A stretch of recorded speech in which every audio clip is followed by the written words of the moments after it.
vile maji ya baridi kwa mtu mwenye kiu, ndivyo ilivyo habari njema itokayo katika nchi ya mbali. Sabato iliyopita tulisoma Mathayo 24 fungu la 14 inayosemeka kwamba hivi tena habari njema ya ufalme itahubiriwa katika ulimwengu wote kuwa ushuhuda wa mataifa yote, hapo ndipo ule mwisho utakapokuja. Kulingana na Bwana Yesu, mwisho wa dunia, kulingana na Bwana Yesu, mwisho wa dunia utakuja wakati injili kile tunachokitoa kinasaidia katika kudhamini programu kwenye mitandao ya kitelevision, kutengeneza na kusambaza maudhui duniani kwa njia ya mitandao ya kiulimwengu, kutoa machapisho katika lugha anuwai na kujenga shule na vituo vya tiba ambavyo kutokea katika hivi watu wanafikia kujua kuhusu upendo wa Mungu kwao. Wito. Kwa namna hiyo tunaona kwamba kutoa kwetu kutasaidia kuharakisha ujio wa Bwana Yesu. Je, sio shauku yako kuunga mkono injili ili iende kila mahali, ili Yesu apate kuja na kutuchukua nyumbani? Ikiwa hiyo ni shauku yako, kwa maombi mengi, rudisha zaka na kutoa sadaka kwa ukarimu. Hebu tuombe kwamba tupate kusaidia katika kutimiza kurudi kwa Bwana wetu Yesu Kristo. Basi tuombe kwa ajili ya kutoa matoleo. Asante Mungu wetu, asante Yesu rafiki yetu mpendwa kwa nafasi ya pekee uliyotupatia. Jina lako lipewe sifa, utukufu na heshima zikurudie kwako. Katika masaa haya tunaenda kutoa matoleo. Bwana tusaidie pale tutakapotoa, tuzidi kubarikiwa maradufu, na pale ambapo wengine wameshindwa kutoa siku ya leo, wapatie riziki ili zaka na sadaka kupate kutoa sabato ijayo. Tunaomba uwepo wako pamoja nasi, tusamehe tulipokosea, kumbuka tukafuma kwa mbinguni siku tutakaporudi kwa mara ya pili. Tunaomba kwa imani katika jina la Yesu Kristo. Amen.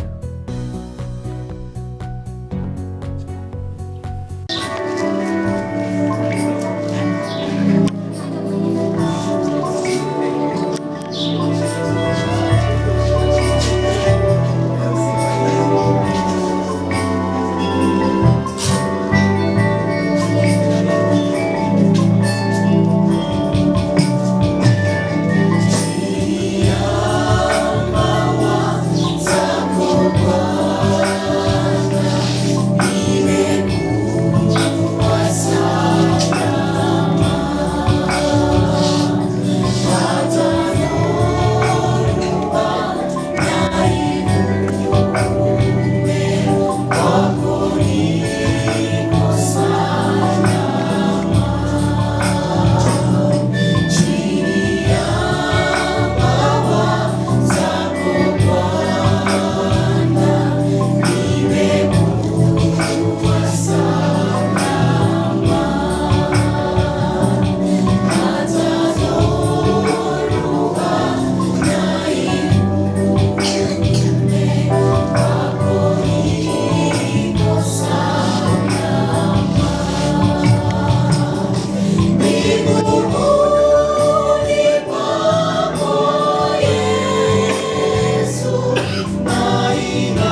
Kama msimame AVG, simameni, mnifurahisha, simameni.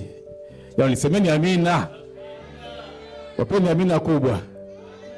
Namba mketi, mmetuheshimu sana, Bwana abariki sana. Najua pale Luguruni mna majukumu mengi, mnahitajika. Wengine hapa wana majukumu mengi pale. Naona hata katibu mkuu wa kanisa la Luguruni yuko hapa. Naomba semeni mapunge mkono. Semeni amina. Msimwone hivyo binti mdogo huyo ana cheo kikubwa. Lakini ameacha yote amekuja huku. Lakini ni hasa nimwalike mkuu wa msafara huu. Mkuu wa msafara anaomba afike hapa. Mkuu wa msafara aliyekuja na hii ili tutambue uwepo wake, aseme nasi. Mkuu wa msafara uliyeleta kwaya ya AVG na kuomba. Kumbe ni binti yangu pia. Semeni amina. Huyu ni mke wa mzee wa kanisa. Karibu sana mama Kihoko, tumefurahi kutuletea kwaya. Hebu karibu usalimie mkutano na tupe salamu kama umetuma na kanisa. Chukua maiki hapa. Bwana Yesu asifiwe. Bwana Yesu asifiwe tena. Luguruni tunawapenda. Leo tuko pamoja. Amin. Asante sana mkuu wa msafara bani. Basi karibuni sana. Wangapi ni mara ya kwanza kufika Mshikamano? Ni mara ya kwanza kabisa tangu dunia imeumbwa. Watu wa AVG ni mara ya kwanza. Sasa ndio kweli toka moyoni. Hebu nyosha. Naona sasa leo umeongeza utalii. Haleluya. Asante sana, Bwana abariki sana. Ni wakati wa maombi. Ni kipindi kizuri cha maombi. Saheri ya maombi sasa kwako tunarudi, sumbuku ya kuondoa shida zetu na pungufu taabuni mara nyingi, roho zetu zimepona mashakani,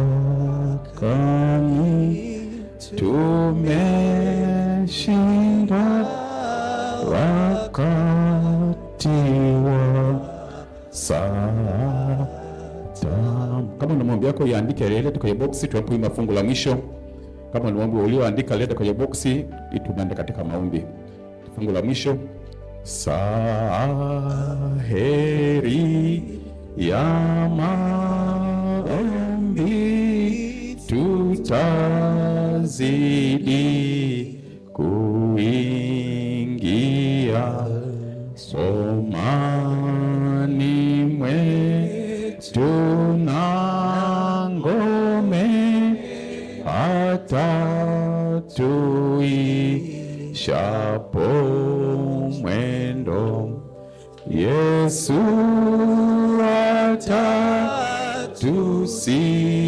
atatusikia, tutamtafuta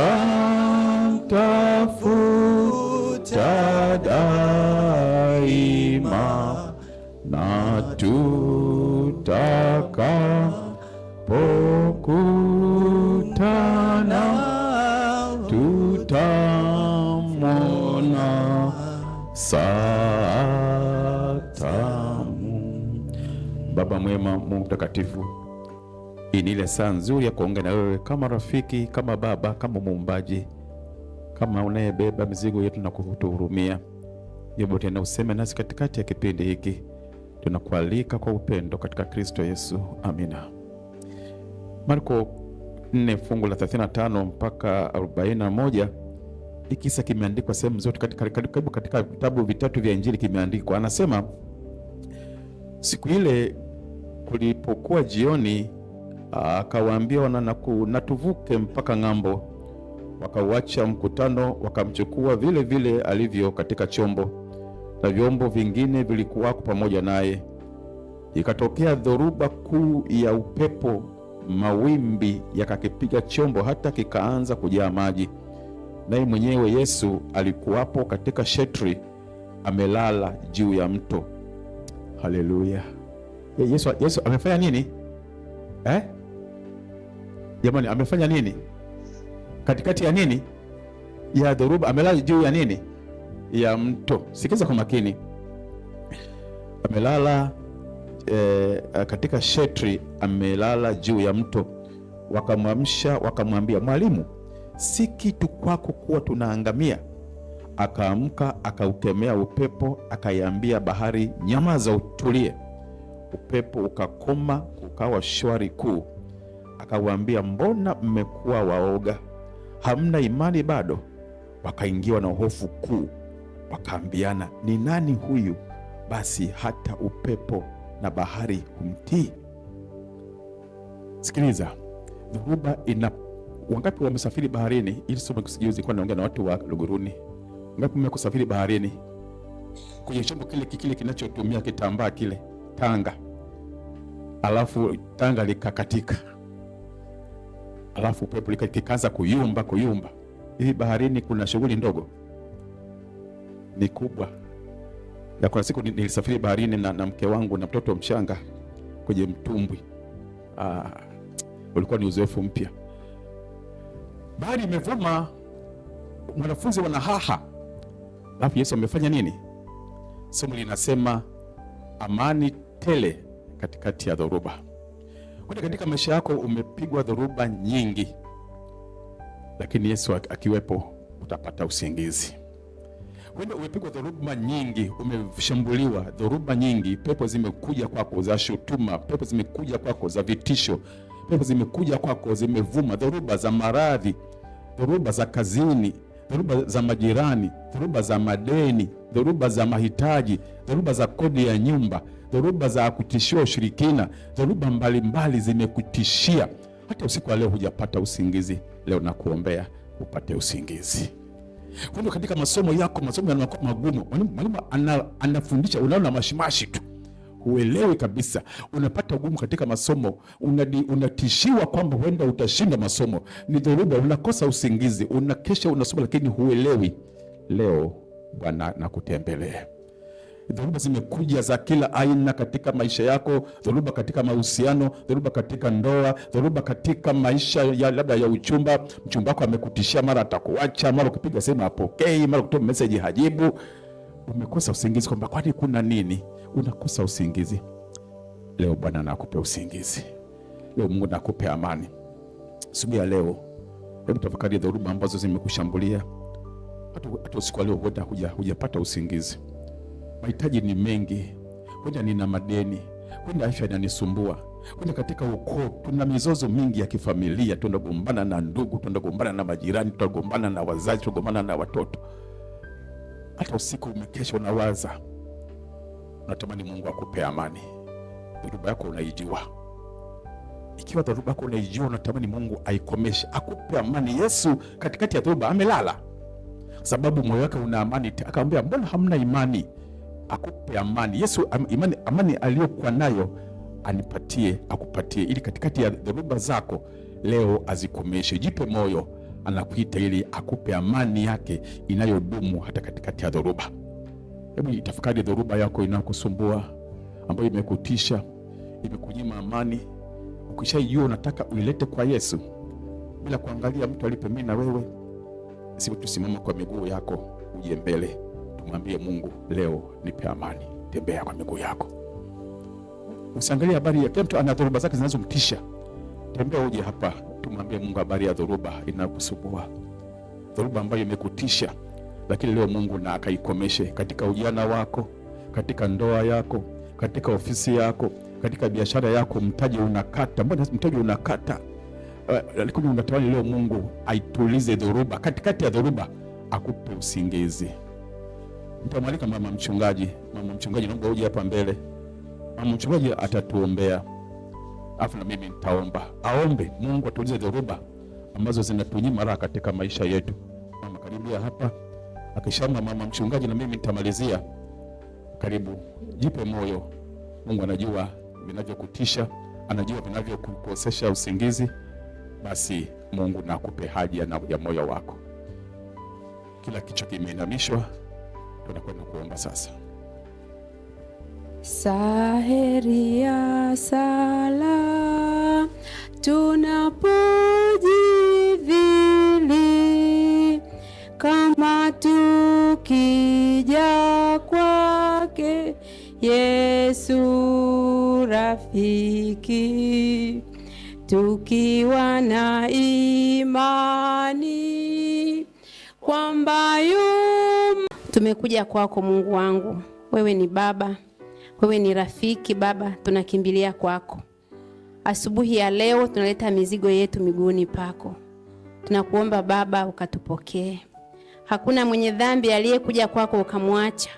Hakuna Baba aliyeliitia jina lako ukaacha kumuitika. Mwenye viongozi wa Sabato wasimame wapunga mkono. Walioandaa shughuli hii ya leo simama punga mkono. Amina. Asante sana. Sasa tuna wageni. Nianze na kutoa zawadi. Si ndio mzee wa kanisa? Tuanze na kutoa zawadi. Kanisa kuna zawadi zimeandaliwa. Hebu kama wale ambao kwanza nianze kama umealika mgeni, wewe uliyealika simama. Na mgeni wako amekuja. Simama. Fundisha na kuwafundisha kuyashika yote niliyowaamuru ninyi, na tazama mimi nipo pamoja nanyi siku zote hata ukamilifu wa dahari. Haleluya. Sikiliza.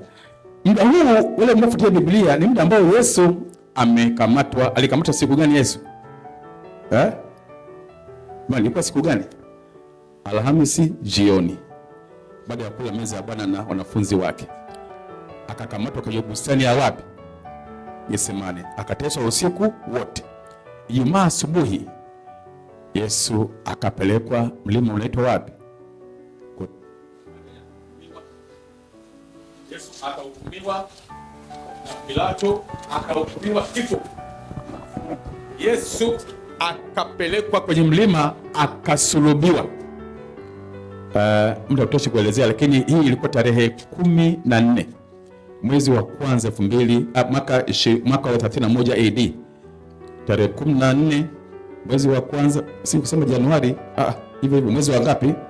Wa kwanza mwaka 31 AD. Yesu akasulubiwa. Alafu akashinda kaburini siku ya Sabato, maana hiyo ilikuwa Ijumaa. Jumapili alfajiri Yesu akafanya nini? Akafufuka.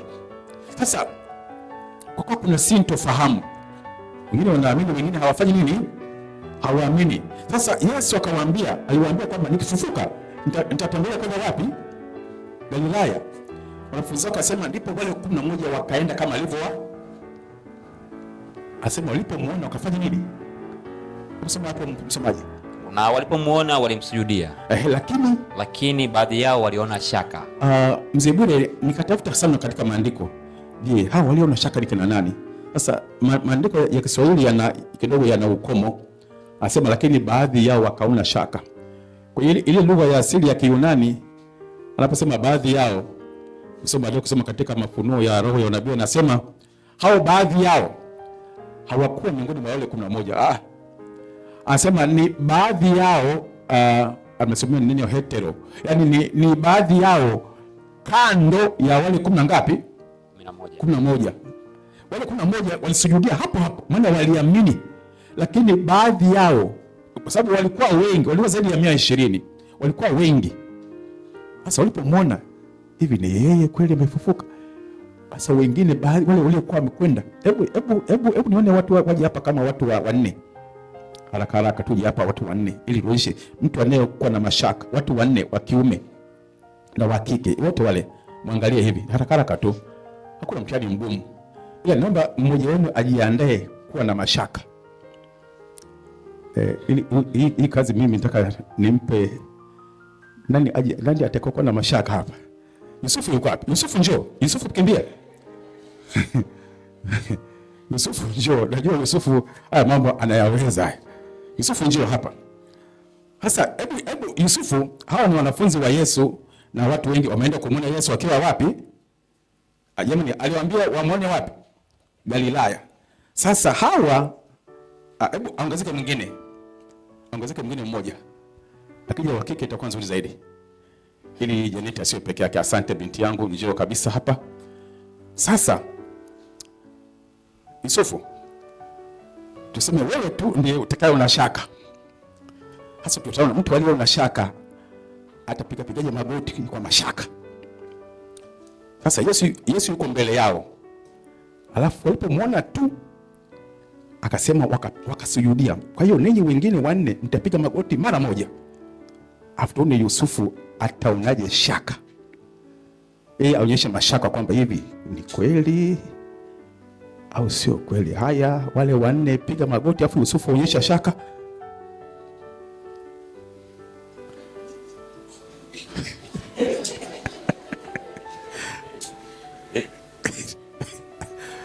Mpeni amina. Basi. Yusufu umeweza, asante sana. Uzefuka. Yusufu mambo haya anayoweza. Wakaona nini? Shaka. Kwa nini waliona shaka? Kama kuna kitu ambacho Mungu kinamuumiza ni pale binadamu waliowaumba akawakomboa, afu tena wanaona nini? Shaka.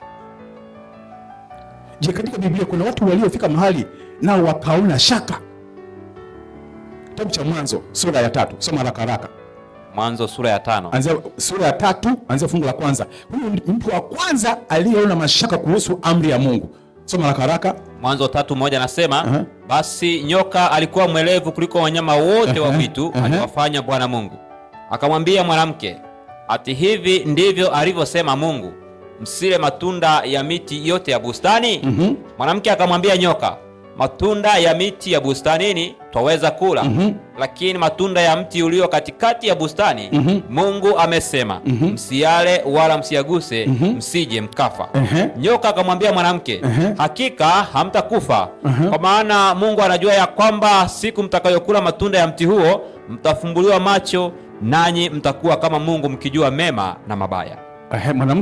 Mwanamke alipoona ya kuwa ule mti wafaa kwa chakula, wapendeza macho, nao ni mti wa kutamanika kwa maarifa, basi alitwaa katika matunda yake akala, akampa na mmewe, naye akala. Eva akaona nini? Mungu aliwaambia msile, mkila mtakufa. Nyoka anamwambia hakika hamtakufa. Sasa Mungu amesema mtakufa hakika. Nyoka anasema hakika hamtakufa. Yule mwanamke akawa na shaka na maagizo ya nani? Mungu hapendi hata chembe ya shaka juu ya neno lake. Ndio maana wimbo ambao tumeimba unasema nipe Biblia taa ya nini? Ya maisha. Je, katika maisha yako umekuwa na shaka na neno la Mungu? Kuna kipindi pia wana wa Israeli nao waliona shaka. Mungu amewatoa Misri kwa mkono wenye nguvu, alafu njiani wakaona shaka. Hebu soma nami kitoka haraka kitabu cha Kutoka sura ya 14. Soma haraka Kutoka 14. Anzia fungu la 13 mpaka 15. Kutoka 14:13 anzia 13.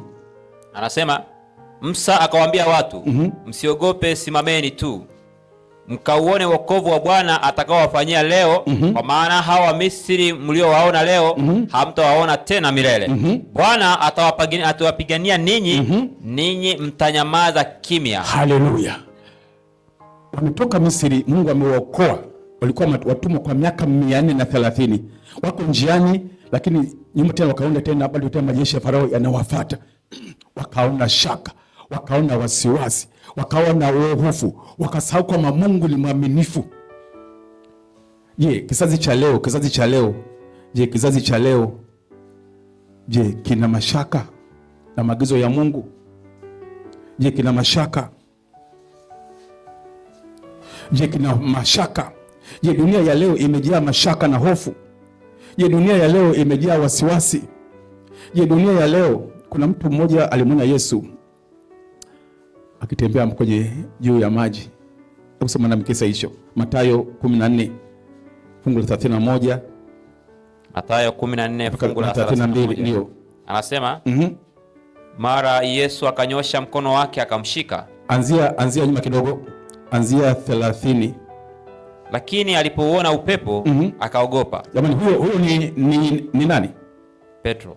Hebu sasa anzia 28. Anasema, Petro akajibu akasema, Bwana, ikiwa ni wewe, niamuru nije juu yako juu ya maji. Akasema, njoo. Petro akashuka chomboni, akaenda kwa miguu juu ya maji ili kumwendea Yesu. Lakini alipouona upepo akaogopa, akaanza kuzama, akapiga yoye akisema, Bwana, niokoe.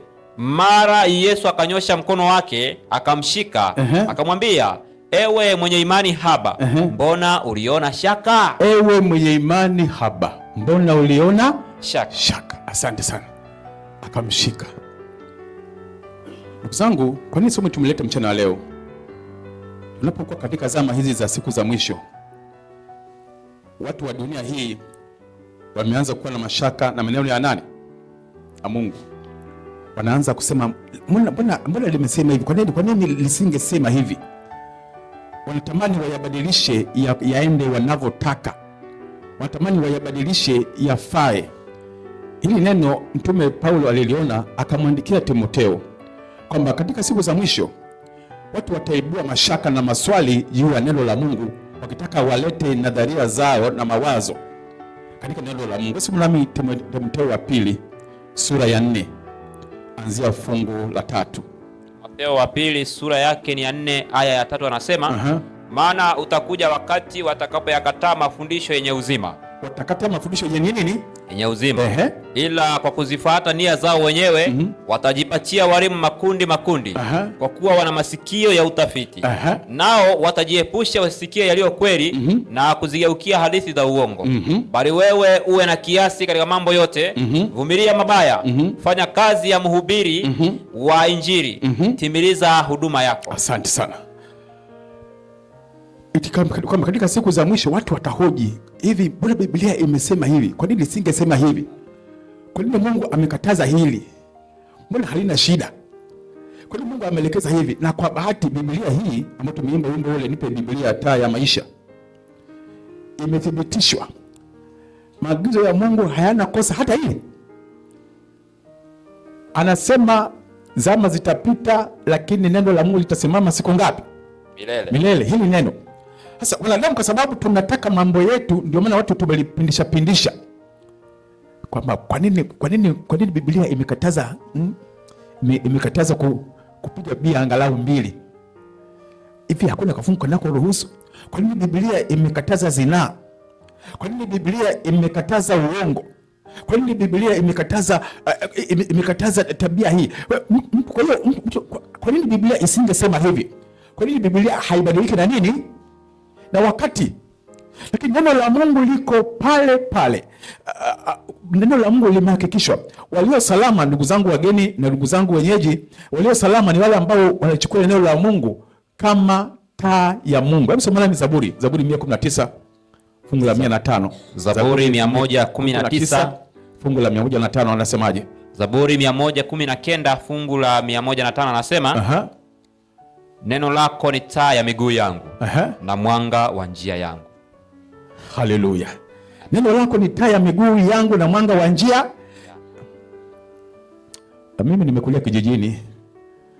Kijijini unapokuwa umeenda mbali, alafu utachelewa kurudi, kati ya vitu unavyoogopa ni giza. Mjini huwa Mama Kioko, mimi nimekulia, wewe umekaa kule milimani kwetu ambako njia ni za hivi, Mzee Funka. Unatembea huku ni korongo, hasa ni giza. Ukiteleza utakuta sema huko wapi? Niko huko. Usiku. Lakini nasema kwamba mtu anayetembea bila neno la Mungu anatembea kwenye giza. Biblia inasema kwamba neno lako ni taa ya miguu yangu na mwanga wa njia. Neno hili Yesu akalisema vizuri zaidi kwamba madam nuru ingalipo, tutembee katika nuru. Sasa nuru ni nini? Nuru ni kutembea katika maagizo ya nani? Ya Mungu. Kama nataka kula, niulize, je, hivi Mungu anasemaje kuhusu kula? Amesema tuleje? Tule nini? Kama ni kuhusu kunywa, je, Mungu amesemaje? Hivi kula nileje? Kama ni kuhusu kuoa au kuolewa, hivi Mungu amesemaje? Tunaolewaje? Tunaoaje? Kama ni kuhusu kazini kwako pale, kuna majaribu ya rushwa, majaribu ya udanganyifu, lakini je, Mungu amesemaje? Sasa kutembea katika hatua za Mungu pale alipokanyaga Yesu katika uaminifu, huko ndio kutembea nuruni, kutembea nuru. Sasa dunia kwa sababu haitaki nuru, inayakataa mafundisho ya Mungu. Kwa hiyo sasa dunia wanatamani mno kuambiwa hadithi, anasema hadithi za uongo, kuambiwa mambo rahisi, kuambiwa mambo ambayo sio magumu, kuambiwa mambo ambayo yanaendana na utashi wao. Nataka niwatie moyo ndugu zangu, katika zama hizi za siku za mwisho, sema watu watajipatia walimu makundi. Wewe unasema njoni huku niwaombee, unasema njoni huku niwaambie hivi, lakini walio salama ni wale wanaosema, je, haya yanayofundishwa ni maneno ya Mungu? Hebu soma nami anavyoyaimarisha Paulo katika kitabu cha Timotheo wa pili sura ya 3, soma kuanzia fungu la 16. Biblia inachukuliwaje? Timotheo wa pili 3:16 anasema, lakini watu wabaya na... Timotheo ngapi hiyo? Timotheo wa pili 16 anasema, 3:16 anasema, kila andiko lenye pumzi ya Mungu lafaa kwa mafundisho, kwa kuwaonya watu makosa yao, na kuwaongoza na kuwaadhibisha katika haki, ili mtu wa Mungu awe kamili, amekamilishwa apate kutenda kila lililo jema. Kila tendo jema. Kila andiko lenye pumzi ya Mungu lafaa kwa mafundisho na kwa kutuonya na kwa kutuadibisha. Yaani ili nijue kwamba je, nafanya sahihi au sifanyi sahihi. Tembelea nini? Kwa bahati mbaya sana, katika kitu ambacho shetani amefanikiwa kukifanya ni kuwanyima watu hamu ya kusoma nini? Biblia. Watu hawasomi. Na kuna familia ambazo hata nyumba nzima wote hakuna hata nini? Wanatoa kitabu vingine tu, lakini Biblia haipo. Na hata ikiwepo haisomwi. Na hata kama ikisoma, mtu anayesoma ili apate hoja za kubishana. Anatafuta hoja ya kubishana. Ndipo anasoma hivi, yale mafungu yanayosema kunywa kidogo yako wapi? Anatafuta hoja ya kubishania. Hivi yale mafungu yanayosema kwamba unao kuoa hata wake 700. Mchungaji, ni nani yule fulani aliyeoa wanawake 700?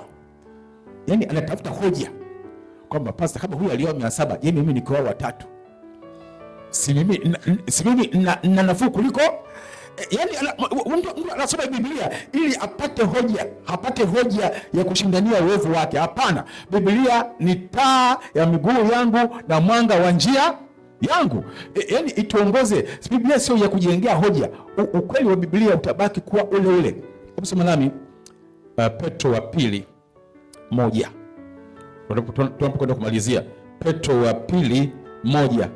Petro wa pili 1 anzia fungu la 19.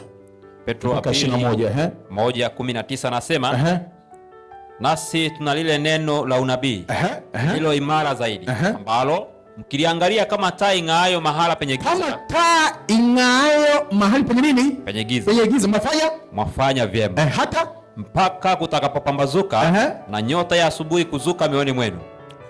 Asante sana. Ngoja niwaambie. Hapa tulie tena, utarudi tena hapo. Zamani, siku hizi watu wanataka kusafiri baharini wanatumia rada, sendi kuna mitambo makompyuta. Unajua kuna watu wengi wanadhani kwamba kuendesha ndege labda ni kazi ngumu sana. Urubani unaweza, hata wewe unaweza kusoma tu, hata kama unafanya kazi tu ya kuuza njegere, unaweza kujifunza ndege na ukaendesha. Yaani kujifunza kuendesha gari, kujifunza kuendesha ndege ni kitu kile. Wale wakulima wa Marekani wenye mashamba makubwa ambao wanapulizia mashamba yao dawa kwa ndege, sio tena kwa kupulizia hivi, manake shamba limetoka hapa mpaka Chalinze. Sasa utamaliza leo kwa hiyo wana vindege vile vya sasa. Mmoja alikuwa anauza kwamba hivi ndege mnaviendesha kwa leseni ipi? Akasema Marekani inatoa leseni. Kuna leseni za marubani wanaosha ya ndege makubwa ya Swiss Air, sijui Emirates. Hao ni marubani wa kimataifa. Lakini leseni ya mkulima nayo ipo. Unapewa leseni cha kurusha ndege juu ya nini? Kuna kiwango cha kurusha ndege. Kwa hiyo ndege kuirusha sio kazi.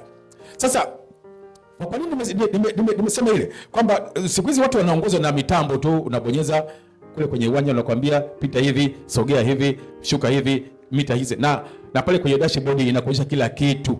Kuna siku nilikuwa na rafiki yangu ni nahodha, akaniruhusu nikae kule kwenye chumba cha nahodha. Yaani unaona kila kitu kinaonyesha huko juu umbali kiasi gani, umeshuka kiasi gani, kila kitu kinaonekana. Yaani hata kama hujui kusoma, hata picha huwezi kuona. Sasa lakini zamani ilikuwa mtu usafiri baharini hakuna rada, hakuna kompyuta, hakuna network, hakuna mtandao wote. Walikuwa wanatumia taa. Watu walioko kule kwenye nchi kavu wanawasha moto. Ukiwa baharini, ukiona kuna mahali kuna waka moto, unasema pale kuna nchi kavu, maana moto hawezi kuwaka wapi? Baharini. Kwa hiyo ndio ilikuwa mkisikia huko baharini kule kama vile kuna dhoruba, mlioko nchi kavu mnawasha moto, ili watu walioko katikati ya bahari huko waone kwamba usalama huko. Sasa ndio maana ako kaneno kwa amesema kwamba tukiangalia neno la Mungu kama taa ing'aayo mahali penye nini? Penye giza, tufanye vyema. Kwa hiyo kinachotuongoza jamani, kule kuna taa inawaka, kule ndio salama kwenda. Sasa ili uweze kuwa salama katika maisha yako, angalia taa.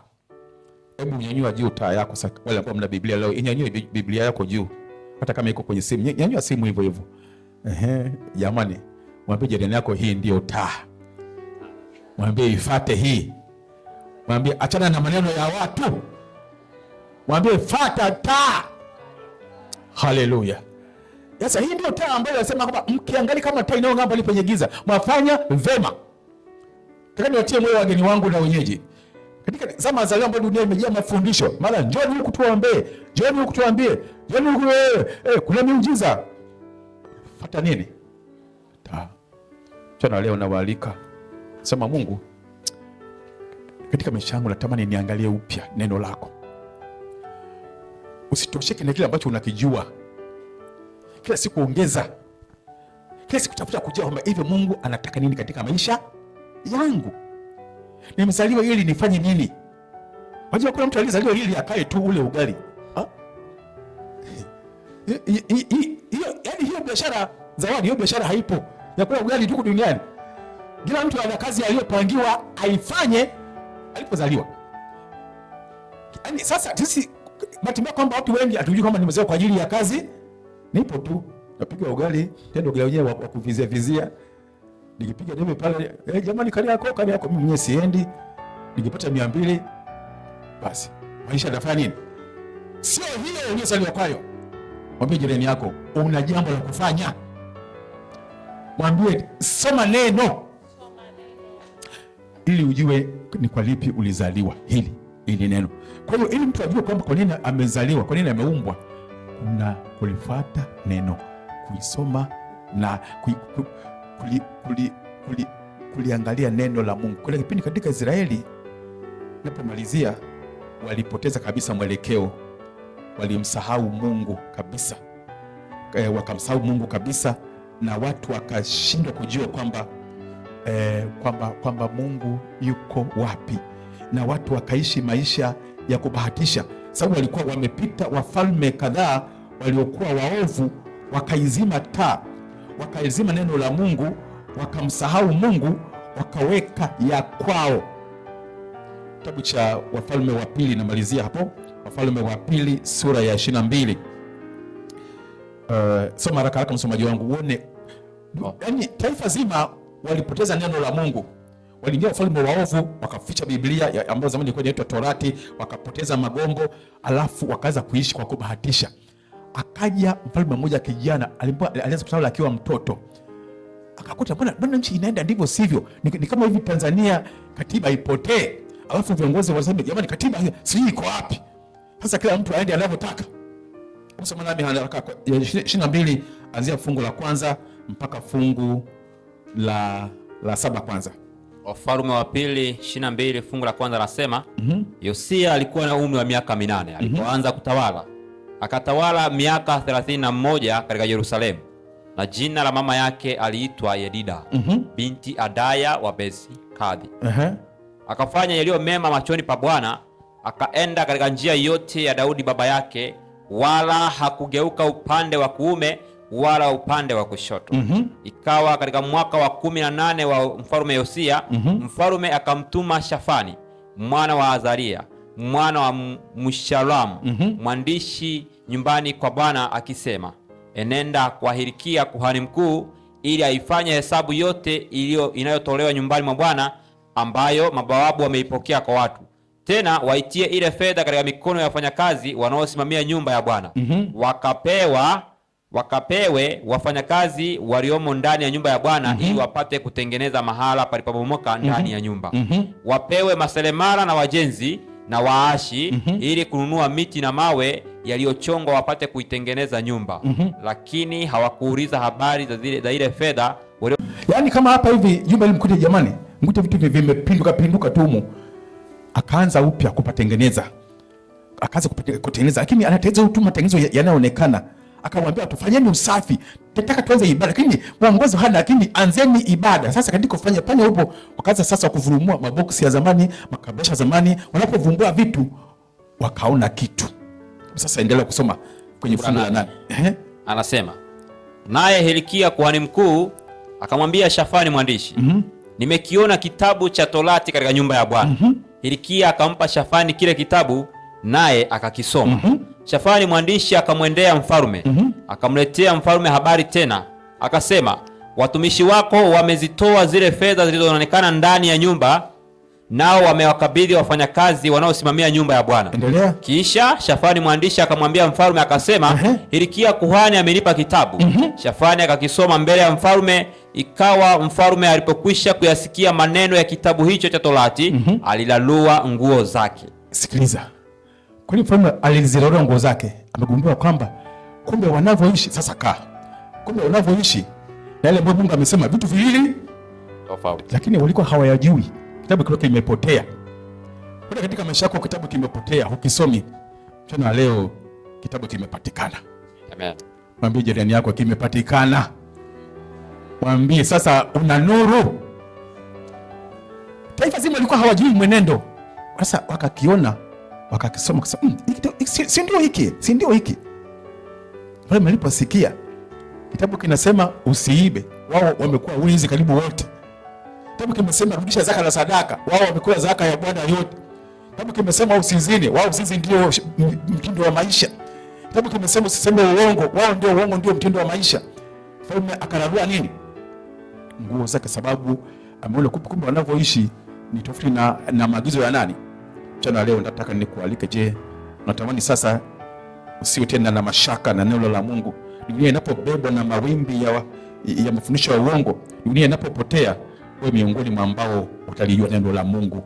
Unatamani nuru hii ije juu yako ili usidanganywe tena, ili usipotee tena. Kama ndio shauka mwa Mungu, dunia imejaa giza. Nataka mimi unifunulie nuru yako. Simama kwa miguu yako, simama kwa miguu yako.